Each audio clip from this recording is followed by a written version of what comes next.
وہ بھی کراچی پہ تھا، کیونکہ کراچی میں ابتدائی طور پہ کچھ قافلے مچھیروں کے آئے تھے 300 سال پہلے جو یہاں سے اورماڑا سے اٹھ کے آئے اپنے اونٹوں پہ اور ادھر ایک بستی بنائی.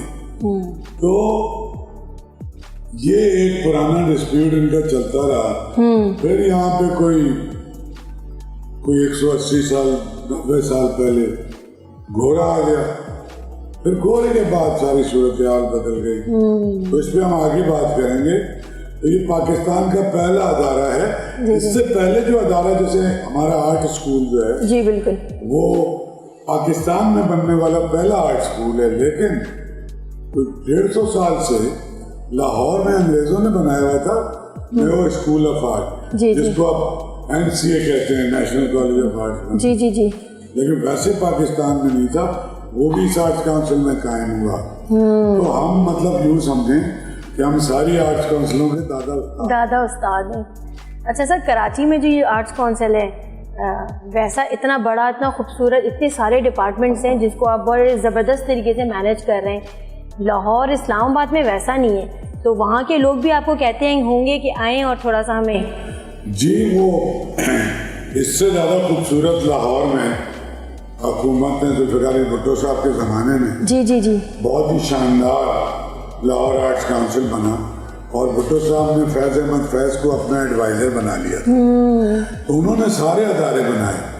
وہ انہوں نے 1973 کا جو آئین بنا جی جی جی تو پہلی بار کلچر کی باقاعدہ ایک وزارت بنائی، اور جتنے ادارے بنے، national centres, PNCA، Alhamra art council, national book foundation, جی جی سارے ادارے بھٹو صاحب نے بنوائے. تو شاندار بلڈنگیں، 2 کیمپس ہے، ایک بالکل مین مال روڈ پہ ہماری ہوٹل کے برابر جی جی، اور ایک بہت زبردست روڈ اور گلباغ میں جہاں پہ قذافی اسٹیڈیم ہے، جی بالکل اس کے ساتھ ایک کیمپس ہے. تو بہت شاندار. نیئر علی دادا نے بہت بڑے آرکیٹیکٹ ہیں، میرے دوست ہیں، انہوں نے ریڈ برکس میں اس کو ڈیزائن کیا ہوا ہے. بہت سارے ہال ہیں، گیلریز ہیں، اور ایک زمانے میں جو پاکستان کا سب سے بڑا ثقافتی مرکز تھا وہ لاہور آرٹس کاؤنسل ہی تھا اور الامرا آرٹس کاؤنسل. لیکن اس کے بعد کچھ کام ہم نے زیادہ کیا اور کچھ کام انہوں نے بالکل چھوڑ دیا. تو وہ مرکز ثقافت کا اس کا سارا کریڈٹ مجھے جاتا ہے کہ ہم نے یہاں پر، جب میں آیا 2008 1 جنوری سے میں نے چارج لیا. ویسے تو میں یہاں 1999 سے ہوں لیکن ایز اے چیف ایگزیکٹو میرا 17واں سال ہے. تو آتے ہی میں نے یہاں پہ پہلی عالمی اردو کانفرنس پہلے ہی سال، international music festival, theatre festival, youth festival, اکیڈمیاں بنائی، music academy, dance academy, theatre academy, dance festival, اور اس کے ساتھ بے شمار چیزیں شروع کی. پیسے بھی نہیں تھے تو پہلے ہم نے وہ کام کیے جس پہ پیسے زیادہ خرچ نہیں ہوں. مثلاً بڑے بڑے جو ادیب تھے، شاعر تھے، مشتاق احمد یوسفی، انور مقصود، عمر جلیل صاحب، سراج الحق میمن بڑے ناولسٹ تھے. اس طرح کے جتنے بڑے رائٹر تھے ان کے ساتھ تقریبات کا سلسلہ شروع کیا. پھر آہستہ آہستہ حکومت نے بھی توجہ دینی شروع کی، اور حکومت جو ہے پیپلز پارٹی کی، جتنے سال سے میں ہوں اتنے سال سے سندھ میں مسلسل پیپلز پارٹی کی حکومت ہے. تو انہوں نے مستقل ہماری فنڈنگ میں بھی اضافہ کیا. جو میں نے مانگا انہوں نے دیا. اور اس میں بلاول صاحب کا تو ہے بہت بڑا، لیکن مراد علی شاہ صاحب نے، آپ کو پتہ ہے کہ ہیلتھ میں بہت کام کیا ہے. سندھ میں جیسے اسپتال ہے پاکستان کے کسی کونے میں نہیں. سندھ میں جس طرح کی فری ایجوکیشن پرووائڈ کی جاتی ہے SIUTs کے ذریعے، کارڈیو ویسکولر کی پورا نظام بن گیا ہے. سکھر میں، لاڑکانہ میں، گمبٹ میں کافی ہے. اس کے علاوہ جس طرح IBA سکھر کو سپورٹ کر رہے ہیں، جس طرح جناح اسپتال، چلڈرن فاؤنڈیشن، ڈاکٹر بھٹی کا جو گمبٹ میں جہاں پہ لیور، تو انہوں نے ہیلتھ میں بہت کام کیا، بہت زیادہ انہوں نے ایجوکیشن میں بہت کام کیا. اور سر فری آف کاسٹ بھی ہے. اور کلچر میں تو پاکستان میں کام ہی سندھی کرتے ہیں.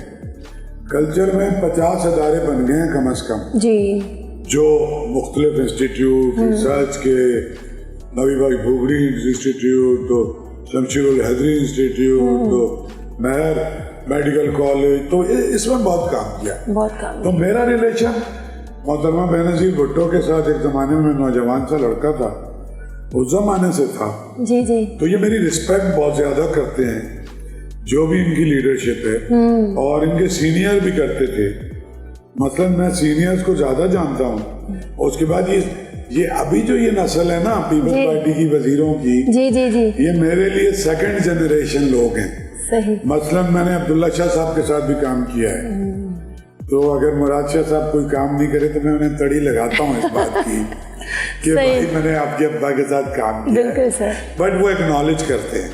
اسی طریقے سے بات کی نواب یوسف تالپور صاحب, نثار کھوڑو, قائم علی شاہ صاحب, وہ جو لوگ ہیں, منظور وسان, ان لوگوں کے ساتھ میرا زیادہ پیر آفتاب شاہ جیلانی, سید خادم علی شاہ, بہت ہی شاندار لوگ تھے اور ہیں بھی, کچھ انتقال بھی کر گئے.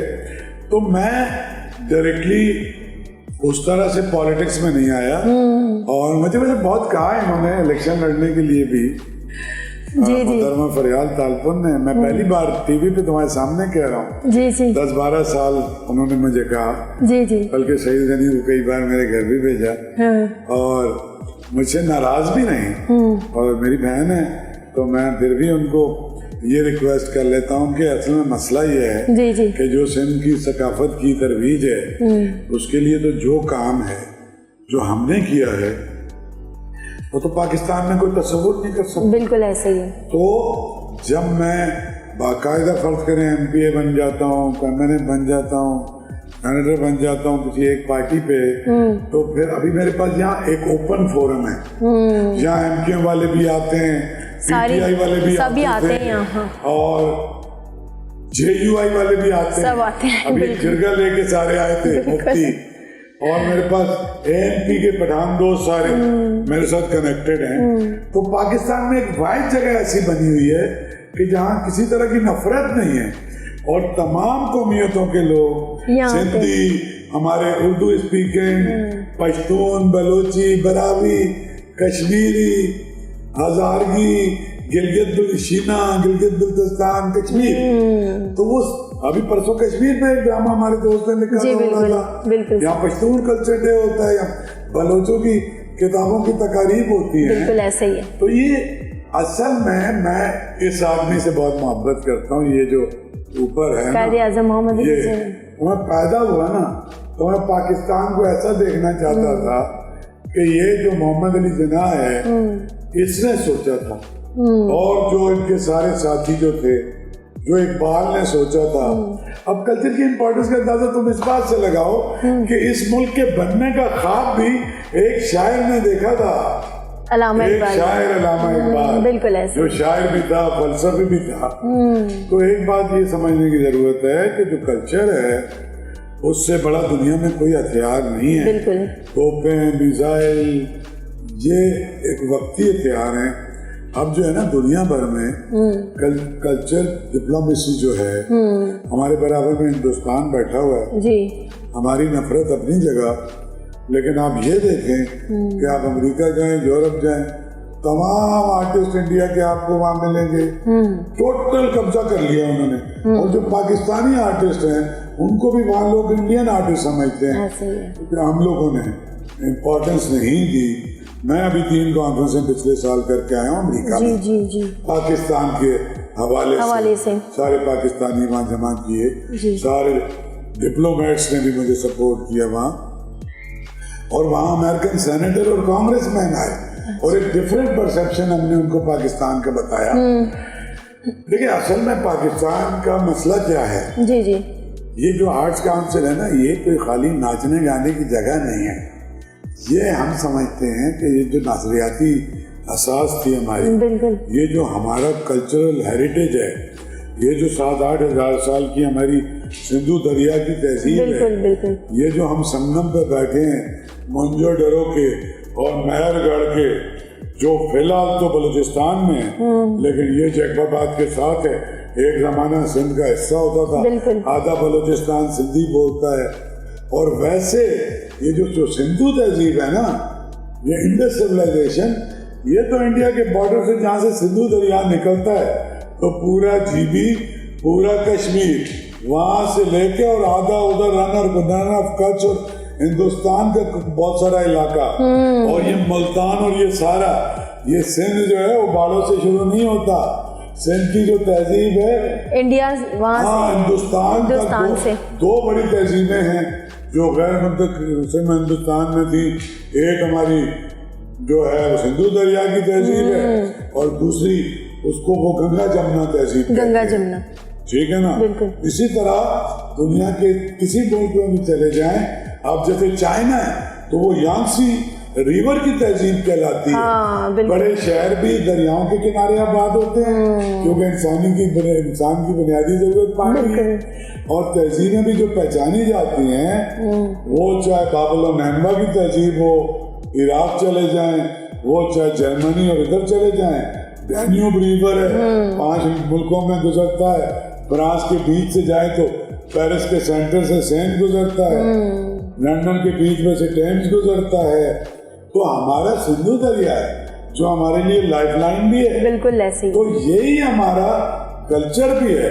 تو یہ جو ہم نے جزیرے بنا لیے کہ وہ باڑوں کے آگے ہم نہیں جائیں گے, وہ باڑوں کے ادھر تجھے نہیں آنا, پھر یہ وہ بھائی یہ جو سمندر ہے نا یہ بھی سندھ کا ہے, یہ ہمارا سمندر ہے سارا. ہماری باؤنڈری جام شوروں پہ ختم نہیں ہوتی, بالکل ایسے ہی, نہ باڑوں پہ ختم ہوتی ہے.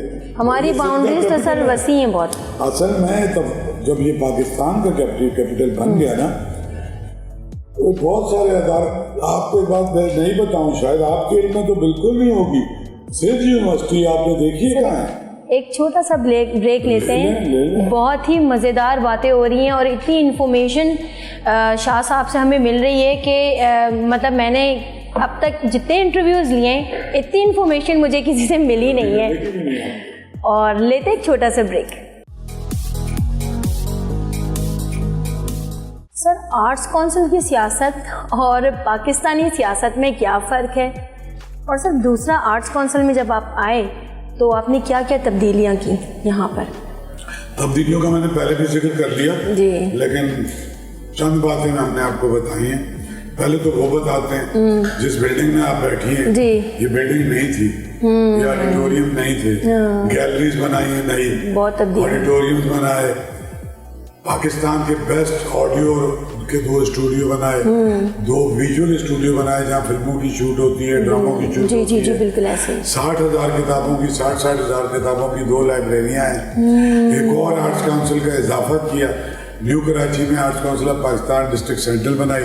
جناب کلچرل کمپلیکس تھا جو سندھ گورنمنٹ سے ہم نے ریکویسٹ کر کے 14 سال سے وہ جگہ بند پڑی تھی, اس کو آباد کر دیا, شہر بڑا ہو گیا ہے, وہاں ایک آرٹس کونسل چل رہی ہے. سندھ کی ساری آرٹس کونسل بنوائیں, حیدرآباد میں, سکر میں, خیرپور میں, لاڑکانہ میں, ان کے آئین بنائے, ان کو سپورٹ بنایا, حکومتوں سے ریکویسٹ کی, ان سے بلڈنگیں بنوائیں, اور وہاں پر بھی الیکشن ہوتے ہیں اور ہم سندھ کی تمام آرٹس کونسلوں کو بھی سپورٹ کرتے ہیں. اور یہاں پر ہم نے انفراسٹرکچر ایسا بنایا ہے کہ جو اب پاکستان میں ڈیجیٹلائز کر دی ہر چیز. اور یہاں پر جب میں آیا تو 20 لوگ بھی نہیں تھے, آج 350 لوگ کام کرتے ہیں. اور ہمارے پاس اپنے ایڈیٹرز ہیں, کریٹو اپنا ہے, ڈیزائنرز اپنے ہیں, کارپینٹر اپنے ہیں, فیبریکیٹرز اپنے ہیں, پینٹرز اپنے ہیں. تو ایک ایسا ادارہ بنا دیا کہ جو ان ہاؤس ایک چینل سے زیادہ ہمارے پاس کیپیسٹی ہے.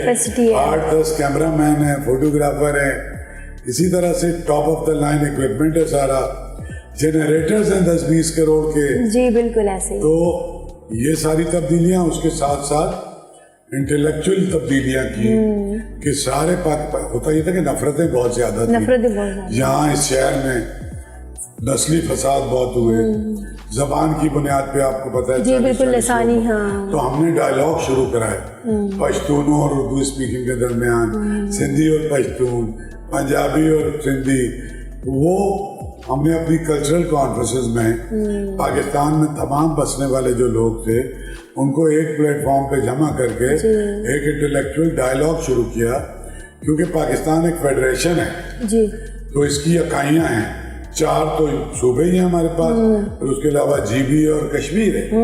ہم کشمیر میں بھی فیسٹیول کر کے آئے ہیں، ہم نے پنجاب میں بھی فیسٹیول کیے ہیں، ملتان میں، لاہور میں، ہم سکر میں فیسٹیول کر کے آئے ہیں جس میں 2 دن میں 2 لاکھ لوگ آئے۔ ابھی ہم کوئٹہ میں پاکستان کی ہسٹری کا سب سے بڑا فیسٹیول کر کے آئے ہیں 15-16 تاریخ کو، اور پورا بلوچستان وہاں تھا، اور اس میں ماہرہ خان سے لے کے انور مقصود، عدنان صدیقی، سارے بڑے اینکر، ساری زبانوں کے لوگ، اور آدھے سے زیادہ بلوچستان کے بڑے لیڈر بھی، political leader, x chief minister اور حکومت کے لوگوں کو ساتھ بٹھا کے ڈائلاگ کیے جو کبھی بیٹھنے کو ساتھ تیار نہیں ہوتے تھے۔ تو ہم نے بنیادی تبدیلیاں اس طرح کی، صحیح، سارا کریڈٹ اور ایک رول ماڈل بنایا، ایک چھوٹا سا ماڈل بنایا آرٹس کونسل کو کہ اگر پاکستان کی سیاست اس کو فالو کرے، دیکھیں دنیا کا جنگ عظیم بھی ہوتی ہے نا، اس کے بعد بھی جو چیزیں ڈیسائیڈ ہوتی ہیں وہ ٹیبل پہ ہوتی ہیں، ٹیبل ٹاپ پہ۔ جی، جرمنی اور فرانس 200 سال تک ان کے آپس میں اختلاف رہے، اب یہ کئی لاکھ جرمن اسٹوڈنٹ فرانس میں پڑھتے ہیں، فرینچ، تو ہمیں بھی اپنی چیزیں، ہم تو ایک ہی ملک کے باسی ہیں، تو انٹرنل بدقسمتی سے پاکستان میں جو انٹرنل کلچرل کولیبریشن ہے وہ نہیں ہے کہ ہمارے سندھ کے آرٹسٹ جا کے پشاور میں پرفارم کریں، کے پی کے آرٹسٹ آ کے پنجاب میں پرفارم کریں، وہ سلسلہ بالکل نہیں ہے۔ وہ سلسلہ بھی آرٹس کونسل نے شروع کیا میرے آنے کے بعد۔ بالکل سر، ایسے ہی ہے، کیونکہ آپ ہی کو کریڈٹ جاتا ہے شاہ صاحب کو کہ آپ ہی نے جو ہے یہ لسانیت جو بھی ہے اس کو آپ نے ختم کیا اور ایک ہی پلیٹ فارم میں سب کو جمع کیا، اور سر ہم نے دیکھا ہے اور دیکھ بھی رہے ہیں۔ اچھا سر، آرٹسٹوں کے مسائل زیادہ ہیں یا آپ کو لگتا ہے صحافیوں کے یا یہاں پہ سیاستدانوں کے؟ زندگی کے خطرات کی اگر ہم بات کریں جی تو وہ تو صحافیوں کو بہت زیادہ ہیں، کیونکہ صحافی تو فوج کی طرح فرنٹ لائن پہ ہوتا ہے، کوئی بم دھماکہ ہوتا ہے، ایسے ہی ہے، کوئی گولیاں چل رہی ہیں، کہیں فساد ہو رہا ہے، اچانک کہیں واقعہ ہوتا ہے، ہمارے بہت سارے ساتھی ہیں ایسے ہی جو شہید بھی ہو جاتے ہیں۔ بالکل ایسے ہی۔ آرٹسٹوں کے، اور خاص طور پہ جو زیادہ مشہور آرٹسٹ نہیں ہیں، چھوٹے چھوٹے رول کرتے ہیں، ان کے معاشی مسائل بہت زیادہ ہیں، وہ صحافیوں سے بھی زیادہ ہیں، تو دونوں کے مسائل ہیں۔ میرے تو اس آرٹس کونسل میں صحافی اور آرٹسٹ بھی یکجا ہو گئے، کیوں کہ آپ سمیت کوئی 1050 جرنلسٹ بھی اس ادارے کا ممبر ہو گیا، تو ہم نے تو دونوں کو اکٹھا کر دیا ہے اور ہم دونوں کی فلاح و بہبود کے لیے کام کرتے ہیں۔ اچھا سر، یہ تو مجھے بتائیں، بہت ساری باتیں آرٹس کونسل کے حوالے سے ہوئیں، آپ کہاں پیدا ہوئے، کہاں تعلیم حاصل کی، فیملی ہے، شادی ہوئی، ماشاءاللہ بچے، یہ تھوڑا اپنی پرسنل لائف بتائیں اپنے بارے میں۔ میں یہیں کراچی میں پیدا ہوا، اور میرے والد ہجرت کر کے 49 میں یہاں آ گئے تھے۔ میں پیدا ہوا ناظم آباد میں اور وہیں پڑھا، ناظم آباد میں ہی اسکول میں پڑھا، کالج میں پڑھا، پھر کراچی یونیورسٹی میں پڑھا، اور فیملی ہے میری الحمدللہ۔ میرے والدین کا انتقال ہو گیا ہے یہیں کراچی میں، اور میری 5 بہنیں ہیں اور ایک بڑے بھائی ہیں جو سب سے بڑے ہیں، اسی شہر میں سارے رہتے ہیں۔ ایک بہن ہماری کراچی میں نہیں رہتی، ان کے میاں کام کرتے ہیں وہاں آرڈیننس فیکٹری میں، وہاں رہتی ہے۔ باقی ہماری 4 بہنیں بھی اسی شہر میں رہتی ہیں، میں بھی اور میرے بھائی بھی۔ مستقل سکونت ہم نے 3-4 جنریشن سے سندھ کے باسی ہیں۔ ماشاءاللہ ماشاءاللہ سر، کتنے بچے ہیں ماشاءاللہ؟ ہاں، میری شادی ہو گئی اور میرے 4 بچے ہیں ماشاءاللہ، سارے جوان ہو گئے، 2 بیٹے ہیں 2 بیٹیاں ہیں، ایک بیٹی کی شادی ہو گئی ہے، 3 اپنا اپنا کام کر رہے ہیں، اور وہ باہر سے پڑھ کے بھی آئے ہیں، برطانیہ سے بھی پڑھے، آسٹریلیا سے ہی پڑھے، لیکن کہیں ان کا دل نہیں لگتا تو وہ واپس یہیں آ گئے، تو سارے یہیں رہ رہے ہیں۔ میں نے تو بڑی کوشش کی کہ کوئی ایک آدھ وہاں رک جائے یا کوئی پاسپورٹ لے جائے، لے لے، لیکن میں کہیں چونکہ کبھی جانا نہیں چاہتا تھا، ہجرت کر کے جا سکتا تھا، خوشحال تھا، والدین نے بھی کافی پراپرٹیز بھی چھوڑی اور ایسا مسئلہ نہیں تھا، اور فیملی کے بے شمار لوگ رہتے امریکہ میں، لیکن میرا دل نہیں چاہا کبھی بھی جانے کے لیے، تو میرے بچے بھی ایسے ہی ہیں، وہ بھی یہیں رہتے ہیں۔ اچھا سر، نگراں حکومت میں آپ ماشاءاللہ وزیر اطلاعات رہے ہیں، یہ سفر کیسا رہا سیاست؟ میں نگران حکومت میں وزیر اطلاعات بھی تھا، اور میں مائنورٹیز کا بھی وزیر تھا، اور میں سوشل پروٹیکشن کا بھی وزیر تھا۔ تو جتنا عرصہ رہا میں نے اپنی جو بھی میری صلاحیتیں اور جتنی میرے اندر انرجی ہے وہ میں نے بے انتہا کام کیا ہے جتنا عرصہ میں رہا، اور یہ سب کو پتا ہے، سارے جرنلسٹوں کو بھی نظر آتا ہے، اور میں نے ایک بالکل اوپن سلسلہ شروع کیا ہوا تھا۔ میں ہر روز ایک وزیر کو اپنے ساتھ بٹھا کے اوپن میڈیا کے سامنے اس کو لے کے آتا تھا کہ وزیر حاضر ہو، اور میڈیا جو چپتے ہوئے سوال اس کی منسٹری کے بارے میں پوچھنا چاہتا ہے وہ میں نے چیف منسٹر صاحب کے ساتھ بھی کیا، وہ میں نے آئی جی اور سارے ڈی آئی جیز کو بٹھا کے لا اینڈ آرڈر پہ بھی کیا۔ تو میں نے یہ پہلے کبھی پاکستان میں نہیں ہوا تھا، بالکل ایسے، تو میں نے بالکل، کیونکہ میں تو پہلا گھر میرا پریس کلب تھا، 1980-81 سے میں وہاں بیٹھتا تھا، تو 3 جنریشن سے جو صحافی ہیں میں انہیں جانتا ہوں، تو اس لیے مجھے تو کچھ ان سے چھپانا بھی نہیں تھا۔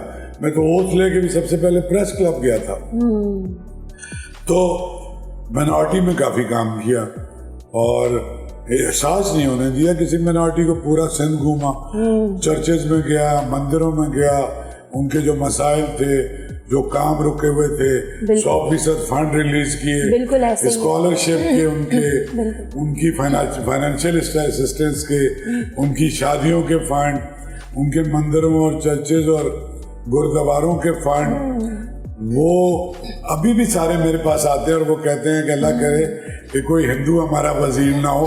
پہلی بار ایک مسلمان وزیر آیا تھا جو رات دن ہمارے لیے ایکسیسیبل بھی تھا اور ہمارے سارے کام کرتا تھا۔ اس طرح سوشل پروٹیکشن مراد علی شاہ صاحب نے یہ وزارت 2012 میں قائم کی تھی، ورلڈ بینک کی فنڈنگ ہے اس میں، اس کے لیے بھی میں نے جو ریموٹ ترین ضلع ہیں سندھ کے، وہاں جا کر کے نئے پروجیکٹ شروع کیے، ماں بچہ ہیلتھ پروگرام ہے، اس کے حوالے سے تھر پارکر میں اور ٹنڈولا یار میں اور مختلف اضلاع میں، تو جتنا کچھ ہو سکتا تھا۔ پھر وہ چیف منسٹر صاحب کا بہت اعتماد تھا مجھ پہ، مقبول باقر صاحب کا، تو پورے سندھ میں جہاں بھی وہ جاتے تھے، چاہے وہ تعلیم کے حوالے سے ہو، لا اینڈ آرڈر کے حوالے سے ہو، ایک ہی وزیر کو لے کے جاتے تھے۔ تو میں نے ان کے ساتھ ٹریول بھی کیا، اور وہاں پر بھی جو کچھ بہتری کر سکتے تھے، یہ جو پینے کے پانی کے جو R O plants, schools, hospitals, تو مقدور پر کوشش کی کہ کتنی کوآرڈینیشن کر سکتے ہیں، کتنا ٹرانسپیرنٹ رکھ سکتے ہیں، تو کیا۔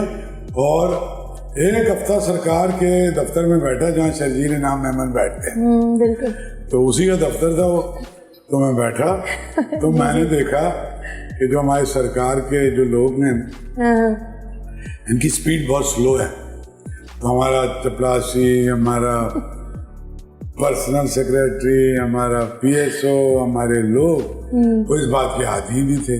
کچھ امبیسڈرز نے مجھے کال ان کیا، پھر کونسل جنرل نے، تو ٹائم یہ تھا کہ 25 منٹ میں 20 منٹ کی ہماری میٹنگ ہوگی، آدھے گھنٹے تک کافی نہیں آئی، پانی کی بوتل نہیں آئی۔